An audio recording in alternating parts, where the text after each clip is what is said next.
My name is Ella Whitmore, the daughter my family used to be proud of, until I dared to speak up. I once believed honesty was the foundation of every relationship, especially in a family. But what I learned that year was this: some truths, if spoken aloud, will cost you everything.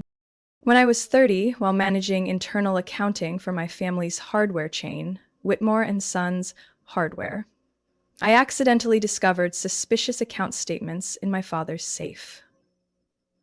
Several accounts were under my name, matching every digit of my social security number. I had never opened those accounts, never signed any transfer forms. I looked deeper and froze. Over $240,000 had been moved through hidden accounts in the span of 3 years, all labeled expenses. But there were no receipts, no itemized reports, just my father's signature, and my name linked to every transaction. I brought the entire file to his office. My hands were shaking, but my eyes didn't flinch. Yeah? What is this? He wasn't alarmed, just looked up, as if I'd interrupted his reading time. Don't make a scene, Ella. You don't understand how a family business works.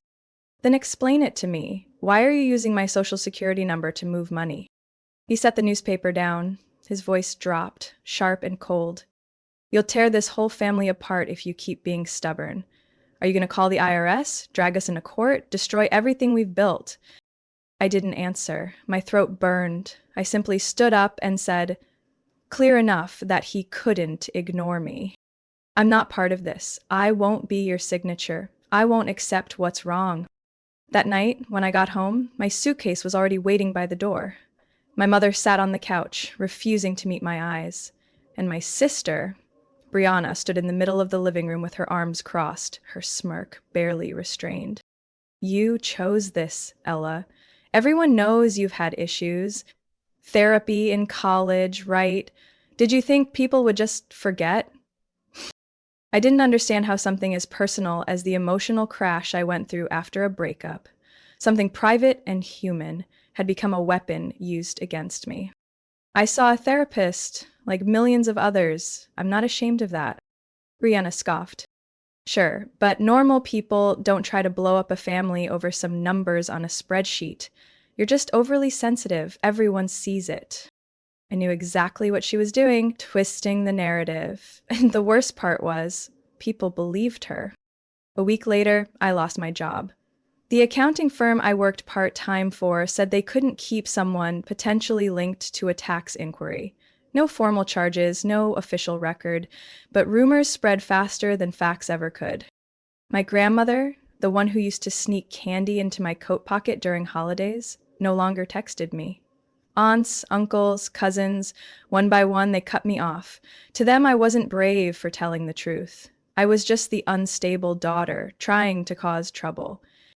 I left town with 2 suitcases, a drained savings account, and a beat-up car with expiring insurance. No send-off, no goodbyes. But what hurt the most wasn't losing everything.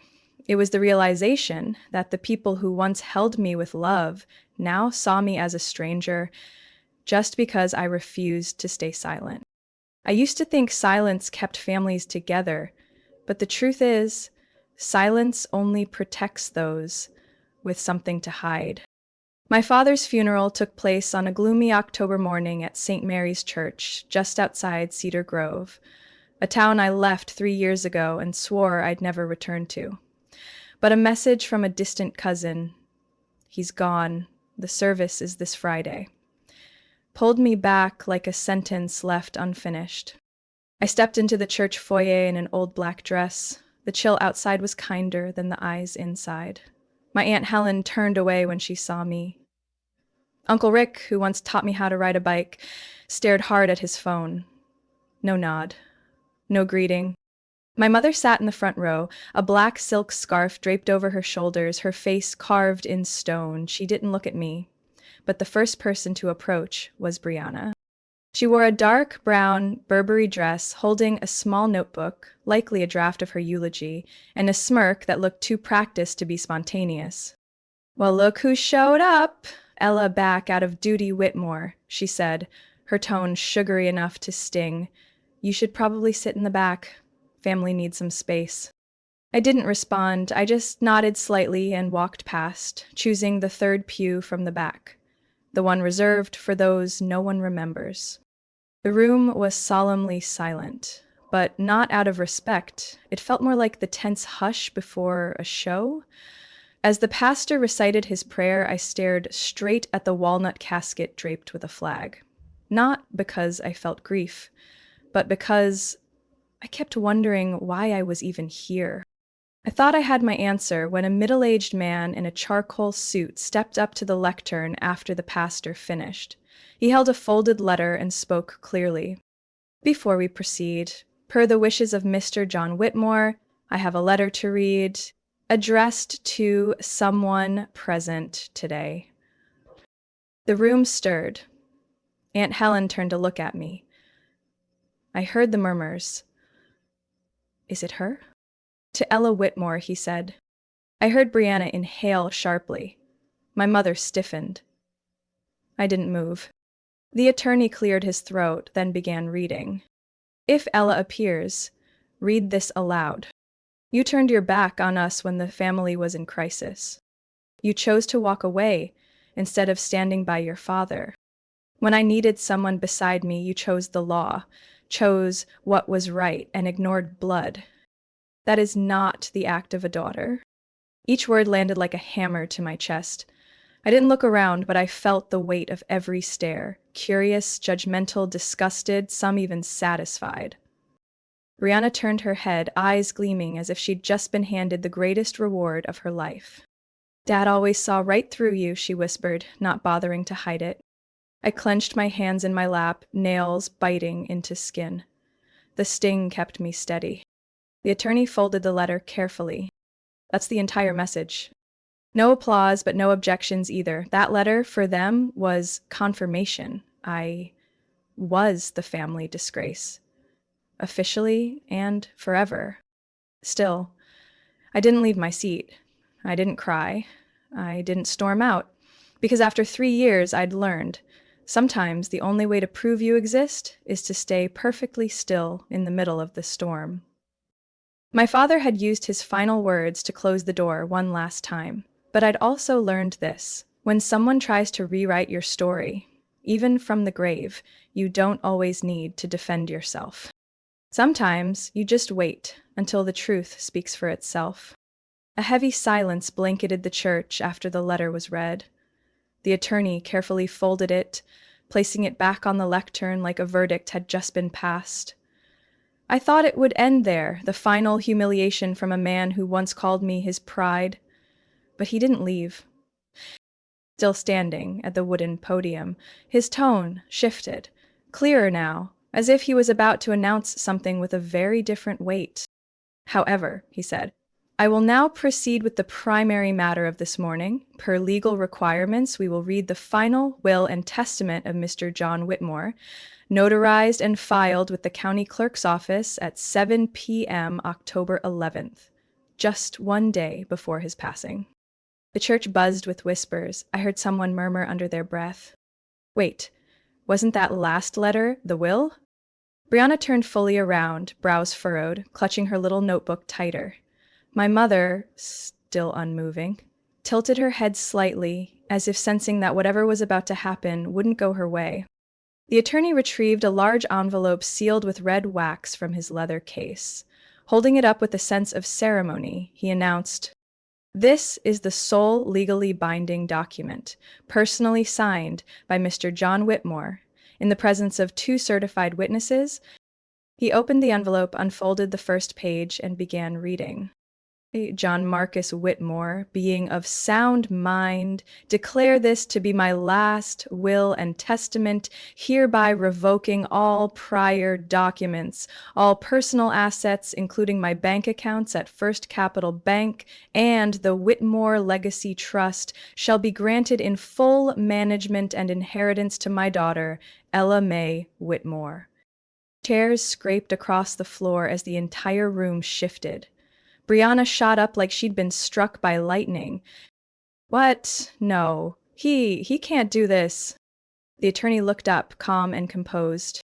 This is a lawful document, signed the evening before his death at Mercy General Hospital in the presence of the legal liaison and the attending physician. You're lying, Briana shouted, stepping toward the lectern. I was the one taking care of him for the last 6 months. I had legal authority. He told me so. He wasn't even lucid enough to sign anything. Unfazed, the attorney pulled 2 notarized copies from his folder.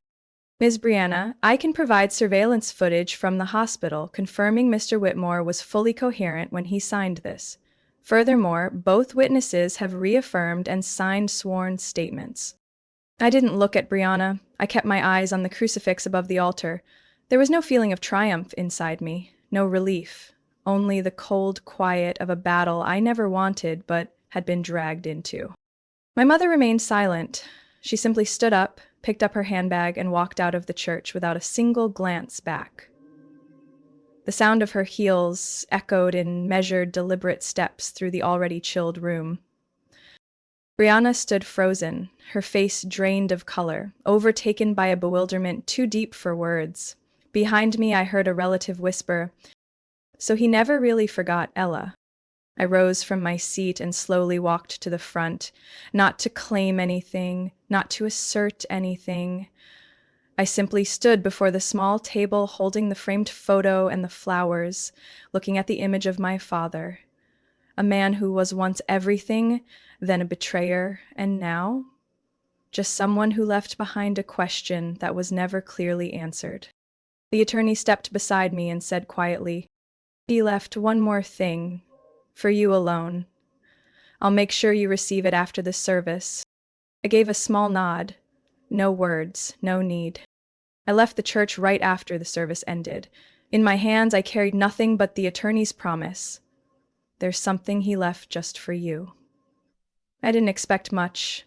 Maybe a late apology, a note to soothe his own conscience. Whatever it was, I had long since learned not to expect understanding from those who had pushed me to the edge. That afternoon, when I returned to my temporary apartment in the Henderson suburbs, the attorney was already waiting. His name was Gregory Haynes, early 60s, sharp eyes, but not without a trace of empathy. He handed me a thick envelope and a USB drive sealed inside a soft gray velvet pouch. "Mr. John gave this to me 3 days before he was hospitalized. He told me, 'Only give this to Ella if she comes back.'" I thanked him, asked no questions. Even after he left, I just stood there in front of the old desk, tangled in thoughts I couldn't sort out. I opened the envelope. Inside was a handwritten letter. The script was frail but firm. If you're reading this, then I probably didn't get the chance to say what needed to be said. I know no words can give back the years you gave up to protect your name. But I let you endure it alone, and that is something I can never forgive myself for. I froze. My eyes scanned the shaky lines, like they were tearing through old layers of dust in my memory. Briana said you were unstable, that you came back to demand, to destroy. I believed her. I wanted to keep everything under control, and your truth, was something I wasn't brave enough to face. But after you left, I started to see it. The numbers you found weren't random, those transfers, they were real. Worse, your name was misused, that was real too. I swallowed hard. The letter ran almost 2 pages. At the end, it read, "The USB contains what you'll need, if you choose to continue. But if you just want to walk away again, for good this time, I'll understand." I opened my laptop, slid the USB in almost by instinct. Inside were 3 folders. I opened the first one. Confidential_records. A row of scanned PDFs appeared. The Whitmore Legacy Trust Agreement, the original operating charter, and one document dated back to 2016 titled Trust Co-Administrator Amendment. My name, Lela Mae Whitmore, was listed, along with my father's signature and 2 legal witnesses. I scanned it carefully. The final line read, "No formal revocation document filed as of this date." In other words, I had never been officially removed from my role as co-trustee, despite every rumor, despite being cast out of the company like I never existed. I opened the second folder, highlighted __ logs, one file titled sept_4_ conversation. I hit play. My father's voice came through, tired but lucid. She told me Ella was becoming erratic, that she yelled at me, demanded equity. But then I checked the office camera. The video Briana sent me was edited. What Ella said was a warning, not a threat. A coughing fit cut in. Then he spoke again, almost whispering. I was wrong, and I let her steer me. I stopped the recording. My heart thudded in my chest. I had suspected it. I'd seen something in his eyes back then, a flicker of fear, maybe guilt, but I never thought he'd actually admit it. The final folder, intended for you, contained a scanned document, a resignation form dated 6 months after I left the company. The signature was mine, but I had never signed it. Top corner read, submitted by B. Whitmore. Attached was an internal email thread between Briana and her private attorney discussing the release of management role to make room for new leadership. I didn't feel shock anymore, only a strange, hollow kind of recognition. Like when you finally finish putting together a puzzle and realize the full picture is a nightmare you once lived but never fully named. I backed up every file, saved local copies, and closed the laptop. Outside, the sky had faded into dusk. 3 days after the funeral, I walked into the main headquarters of Whitmore Holdings, the company my father founded, and the place where I had once been erased, like I never existed. The board of directors had called an emergency meeting after receiving formal notice of the new will and the reinstatement of my position as trust co-administrator. The meeting was held on the 19th floor in the executive boardroom where multi-million-dollar decisions were made behind closed doors. As the glass doors slid open, every head in the room turned toward me. At the head of the table sat Mr. Vincent Keller, the board chair. He had signed the founding charter with my father. To his left were 3 senior board members, and to his right, 2 representatives from outside investors. I took my seat, the one reserved for me, directly across from Briana. She wore a gray suit, arms folded, eyes sharp, but I noticed the subtle twitch in her fingers tapping the table. Fast and uneven. Mr. Keller spoke first, polite but tense. Thank you for being here, Ella. Before we proceed, do you have anything you'd like to present? I opened my bag, pulled out a USB drive, and placed it on the table. I'd like to submit critical evidence regarding internal document forgery and the unlawful removal of a founding member. The room fell silent. I handed the USB to the tech assistant, who immediately plugged it into the screen on the wall. The video loaded. Time stamped March 2nd, 3 years ago, around the time I had voluntarily resigned, according to company records. In the footage, Briana stood by a printer in the admin office. She picked up a document, glanced at it, then turned to her assistant. Ella's signature is easy to fake. I used to sign her permission slips in high school. Laughter followed. Briana pulled a pen from her purse and quickly signed my name at the bottom of the page. Then she scanned it and emailed the file under the subject line HR_submission.Whitmore. The video ended. Briana jumped up, pale. That was a joke. It wasn't meant to be used. It proves nothing. I looked up calmly. If it was a joke, why is that document in the system as a valid resignation form? Why was a forged signature accepted without verification? Mr. Keller raised a hand to silence the room. Then he opened a folder and read aloud, Clause 9.4 from the company bylaws. If a founding member is removed from their executive or fiduciary role due to fraud, coercion, or forged documentation, the board is obligated to launch a full investigation and, if necessary, reinstate that member's rights. I looked around the room. I'm not here to fight for titles. I'm not asking for apologies. I just want what's right acknowledged. And I want my name restored to where it belongs. One board member, Mrs. Janet Murray, who'd been with the company since it had just 12 employees, nodded. I support an investigation. We can't let this be ignored. Vincent Keller turned to the rest of the board. We'll take a vote.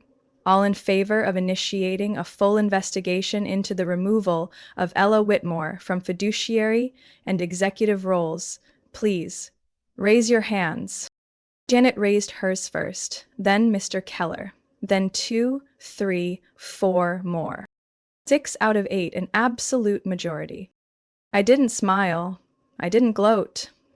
I simply sat still, fingers resting on the edge of my chair, breathing steady.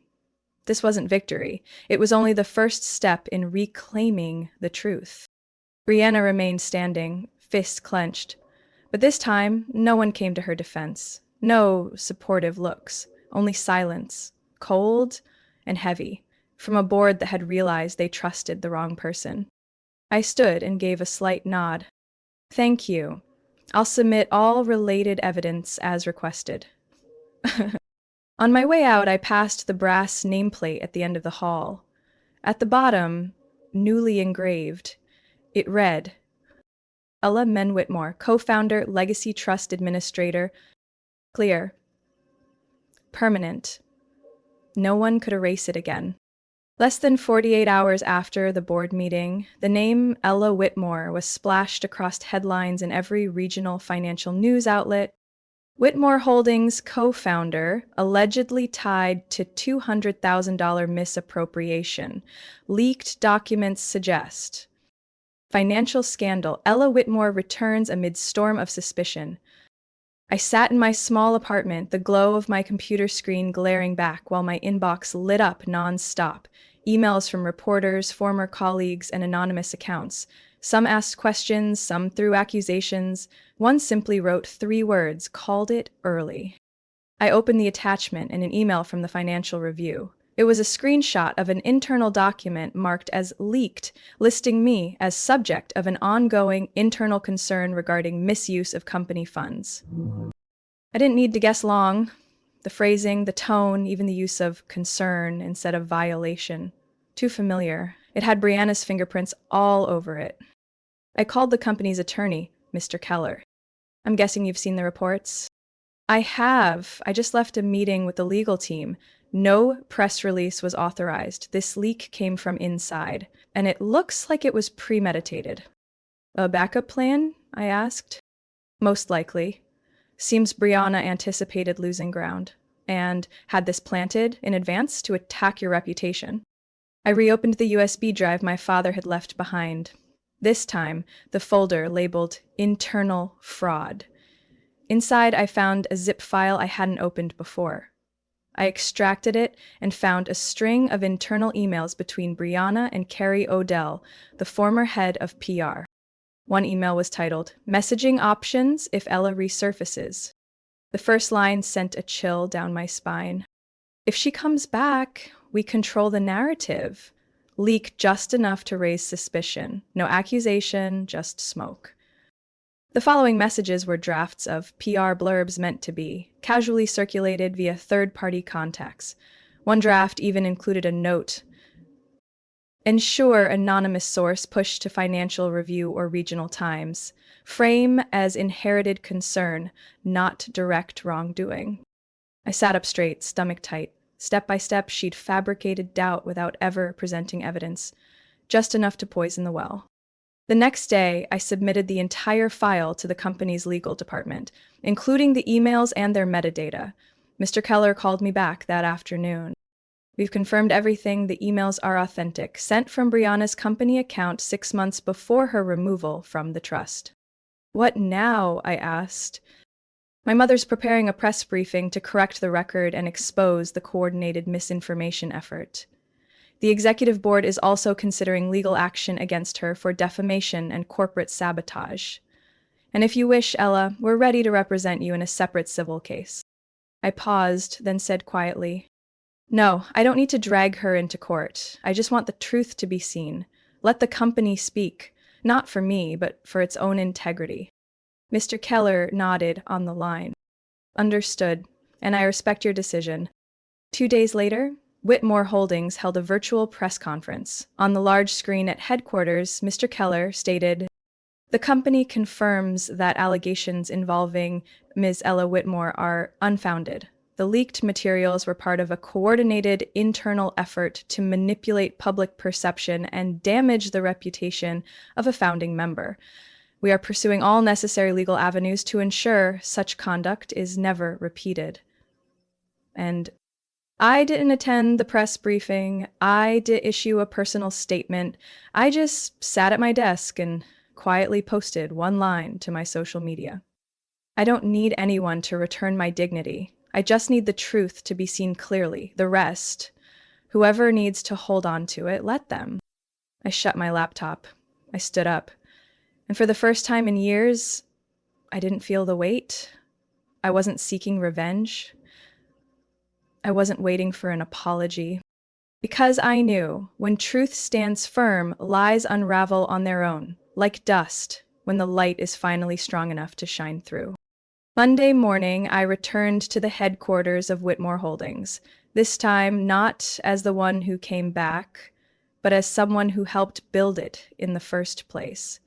The receptionist smiled as I walked past. No one avoided my gaze anymore. No whispers behind my back. The silence had shifted. I headed straight to my old office on the 14th floor, a room that had been locked for 3 years like a crypt holding a ghost. The door clicked open with a soft snap. The dust wasn't as thick as I expected, but the air was the same, still, weighted, familiar. On the bookshelf beside the desk, I'd placed something I'd carried in my suitcase this entire journey. The wooden nameplate engraved with Ella M. Whitmore, a gift from my grandfather the day I became co-founder. It held no monetary value, but setting it back in its original place felt like reclaiming a piece of my soul. I didn't stay long. I didn't need the executive chair anymore. I had nothing left to prove to these walls, because I understood now. The path I needed to take no longer ran through this building. That afternoon, I met up with Samira, an old friend who once dreamed alongside me of a nonprofit back when we were fresh out of college, believing reason and justice could change the world. We sat at a small cafe in Boulder. Samira smiled at me. Still thinking about bringing Quiet Seed back? I nodded without hesitation. Now more than ever. Quietseed.org. A space for women pushed to the edges of power circles, corporate, familial, or societal. Those branded as too emotional, too difficult, or not a fit. A place I once dreamed of, where even the quietest voices would be heard, even if they trembled. 2 weeks later, we relaunched the old website with a single, simple message. We're here to listen, even when no one else wants to. No flashy campaign, no feature article, no grand launch video. Just a quiet link sent into the world exactly how I wanted to reemerge from the dark. At first, only 3 people emailed, then 5, then 20. A 19-year-old girl forced to quit after reporting a male supervisor for harassment. A 42-year-old single mother dropped from her contract for refusing to fund a male-led board. A female engineer labeled a drama queen for requesting an internal audit. We didn't promise to fix everything, we just said, you're not walking through this alone. The temporary Quiet Seed office was tucked into the 3rd floor of a modest building in Louisville. The furniture was old, the walls still unpainted, and the printer jammed more often than not. But I'd never felt more at peace. One weekend afternoon, while organizing files for our new mentors, my phone buzzed. Cinder. Briana. One line. I've got nothing left, Mom's left town, you win. I didn't respond, not out of anger, but because I didn't need an apology from someone who never saw themselves as wrong. My mother had left something too. A small note slipped into the mailbox at my old apartment in Denver. Everyone has their reasons. But maybe I'll never understand you. And I don't have the strength to try anymore. No signature. No I love you. I folded the note, didn't tear it, didn't keep it. I hadn't come back for apologies. I came back to remind myself. Silence isn't a sentence if you know how to use it to rewrite your story. One night, at the end of the month, I pulled over at the old park near my grandfather's house. The bench where he used to sit was still there, though the paint had long since peeled. I took a wooden plaque from the trunk, carved with the words, For those who've been pushed aside, this seat is for you. I placed the plaque behind the bench. Then I sat, alone, with no need for witnesses. One early spring morning, I returned to my grandfather's small wooden house on the outskirts of Longmont, the place left untouched since the day he passed. Weeds had taken over the porch, the tin roof was rusting, but the scent of familiar cedar still lingered faintly in the air. I unlocked the door with the old key I always carried, not because I expected anyone to be waiting, but because, in my heart, I had never truly left. The living room was covered in a thin layer of dust. A black and white photo of Grandpa sitting in his wooden chair still hung on the wall, his gaze steady, calm, and kind. I stepped into his old workshop at the back of the house. Everything was still where it had always been. The wooden mallet on the wall, the silent steel filing cabinet, and beneath the workbench a simple wooden chest with a latch. Inside the chest was a worn brown leather notebook and a yellowed envelope, sealed and addressed in his unmistakable block letters. Ella, if you return. I sat on the bench beside the work table and carefully opened the envelope. Every time I touched his handwriting, I felt like he was still somewhere near, just no longer speaking. If you're reading this, it means you came back, not because you need anyone's forgiveness, but because you finally realized you never needed to prove anything. I saw everything, even if I didn't step in like I should have. I saw how you were cast out of the home that once was your own. How you didn't scream, didn't beg, didn't rage to reclaim your place. You chose silence, but it was a silence with dignity. That's why I left everything to you. I paused. My hands trembled slightly.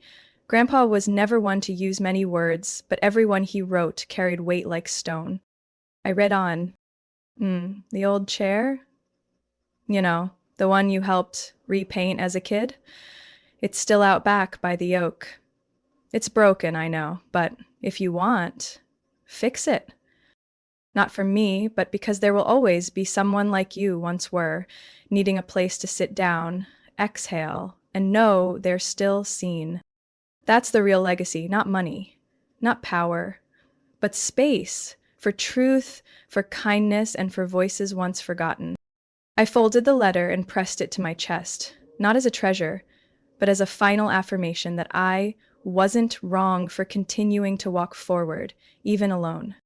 That afternoon, I stepped into the backyard. The oak tree still stood, weathered but strong, a quiet witness to every spring and every wound that had passed beneath its branches. Grandpa's old wooden chair was still there, legs uneven, one rail broken. It took me 3 days to restore it. I didn't call a carpenter, didn't take it to a shop. I used Grandpa's tools, still hanging in the workshop, chisels, wood glue, sandpaper, dark walnut stain. Every nick, every grain of wood carried memories. Not just of him, but of the child who once sat at his feet, listening to stories she didn't fully understand but never forgot. When the chair was finished, I carved a small line into the backrest, simple, like the man who once owned it. For those who've been forgotten, you don't need permission to stay. That night, I didn't turn on the lights. I just sat in the newly restored chair, a warm mug of tea in hand, eyes lifted toward the stars flickering above the oak leaves. No one told me I was right. No one praised me. But for the first time in years, I felt enough. No recognition needed, no applause, no one beside me to nod in approval. Just a place to sit, like he once gave me. And now it was my turn to leave that seat behind for whoever needed it next.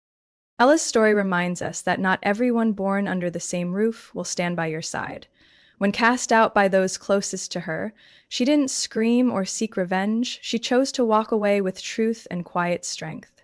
From that silence, she rebuilt her worth, not through titles or inheritance, but with a chair beneath an old oak tree, where those who've been forgotten can sit and know they deserve to be heard.